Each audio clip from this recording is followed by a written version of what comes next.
Welcome back to Les Schwab Tire Center's Outdoor GPS, presented by Fisherman's Marine and Outdoor. Now it's time for your weekend tech tip, brought to you by Chevy Silverado. Yeah, it's the Chevy Silverado Tech Tip of the Week. We did one yesterday, and we got another one coming. We're getting techie.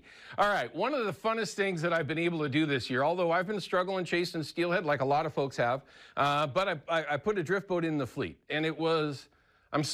there's part of me that's just like, you dummy. You should have done this several years. It's not my first drift boat, but over the time, I've become maybe a little bit different on how I enjoy myself when I'm out there chasing fish around. Not that I don't love my sled, but it's a different game, and I absolutely love it. And even though I've been struggling, each time I hit the water and I'm rolling on the sticks and just kind of checking stuff, I love it. And there's a lot of y'all know. But oars is a huge piece of the puzzle. You can have the oldest, most beat-up drift boat, which is perfectly fine, by the way, but you're always going to want to have good oars, right? If you're going to talk about the best, it's going to be carbon fiber. And if it's not edge, I mean, there's a couple that are out there, but these are the ones that I'm running. These are 9'6" edge oars. These are the shoal cut. I've gotten a couple of questions about those, and they're mainly designed for low water because you don't have to dip that oar nearly as much to get a bite. But it's not that I'm going to say the jury is still out on them. It's something that I just had needed to get used to, and now that I am, I don't know if I could go back to the traditional style of blade. They're very versatile, and you can still get massive horsepower. Well, as much horsepower as you can generate, and when you get old, it's not as much as you used to think you have. But I love these things, right?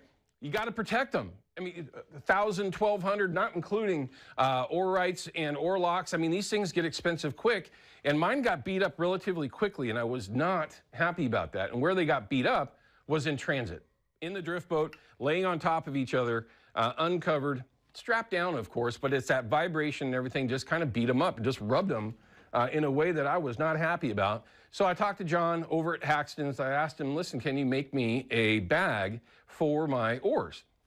He's like, well, sure, absolutely, we can make anything. So what he came up with, and this isn't anything new. There's been bags around for oars forever, right? I just couldn't find a set that would actually fit these oars with the oar rights, and everything that I found was from like back east somewhere. Why do that?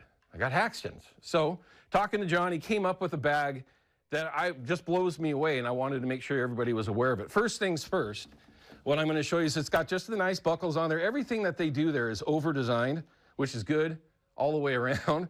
But what he came up with was on the inside of the bag, it's actually got a divider.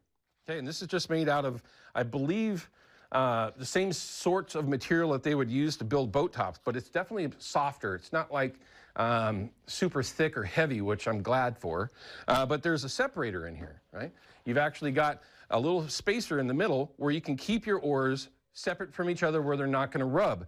And carbon fiber, as you all know, when it rubs together, it certainly leaves a mark and starts removing it or moving material. And that's not what I want to see. So what he came up with, and one of the nicest parts about these edge oars is they literally don't weigh anything, which I've also been messing around with a set of wood oars that I ran a couple of times. Nice, but they're literally twice as heavy as these oars, so not nearly as enjoyable.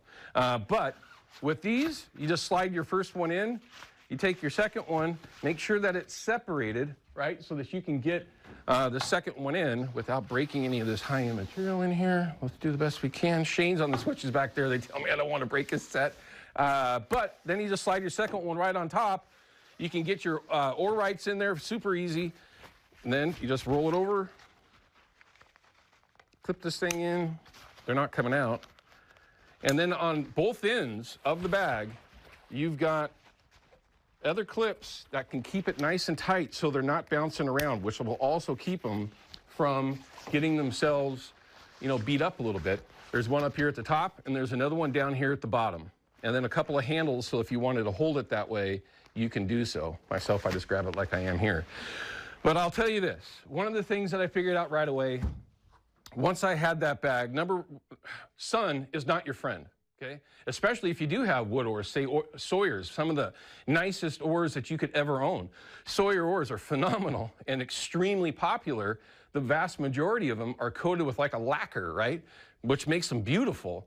But problem is, sun eats that stuff in no time. So you want to protect them, right?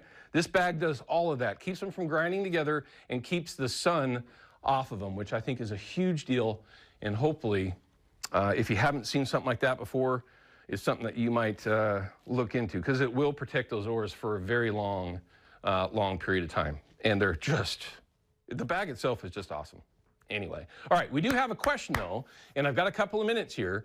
Ties in perfect. Ryan pulled this one out. It is about an edge rod, and it just worked out perfect because it was one that I talked about just a week or so ago. What edge casting rod do you use fishing spinners on the Deschutes? Now, my answer is going to be pretty simple, but I'll be honest here. I haven't used this rod specifically for spinners yet. I've been using it throwing a bobber and bead, bobber and jig, and some other things with a bait caster. When I'm throwing spinners, a little bit different than what Bill had mentioned yesterday. Everybody's got their own take on it. I like to use a bait casting rod, period.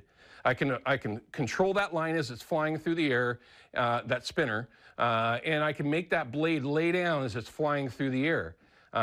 It's a huge advantage, but it is something that takes a little bit of practice or a little bit of getting used to. What you're looking at there is the 1004-2. Now, that is a spinning rod that you're looking at there. They make the same rod. See, this is not the same one. So write this down for that individual that asked that question. It's the 1004-2 in a bait casting setup that I like. It's the 6-17, or, yeah, there you go. You got it right. I'm sorry. 6-17, they make a spinning version and they make a casting version. Either one of them are absolutely perfect. It's the same blank. They just have different reel seats, right? Again, one for a bait caster, one for a spinning rod. Phenomenal. It will be my absolute go-to spinning rod, or excuse me, spinner rod for the Deschutes in a bait casting setup by a landslide. I've got a lot of different rods that I've thrown over the years for spinners, specifically for the Deschutes, because that's where my mind goes when I'm thinking about fishing spinners specifically. Not that you can't use them everywhere, but that 10-foot rod, I'll be able to punch through the wind, and if you fish the Deschutes, you know exactly what I'm talking about. I'll be able to punch through the wind and have enough length and the right bend to really control and feel everything. That's the thing about those Black Widow rods from Edge. It's all carbon fiber in your hand. That's what the handles are, as well as the best blanks on the planet. They are just so sensitive. With a size 3, size 4, and a size 5 would feel like an outboard motor on that rod. I mean, just, it'd be nice because you'd be able to feel everything. But in the end, it's a 1004-2 and a bait caster. That's what I like, but they make that same rod in the spinning version. I could not recommend it higher. It will be the perfect spinner rod for the Deschutes, or again, for that matter, anywhere. All right, we're going to cut to a break. When we come back, the next tech tip we're going to do is about herring rigs, okay?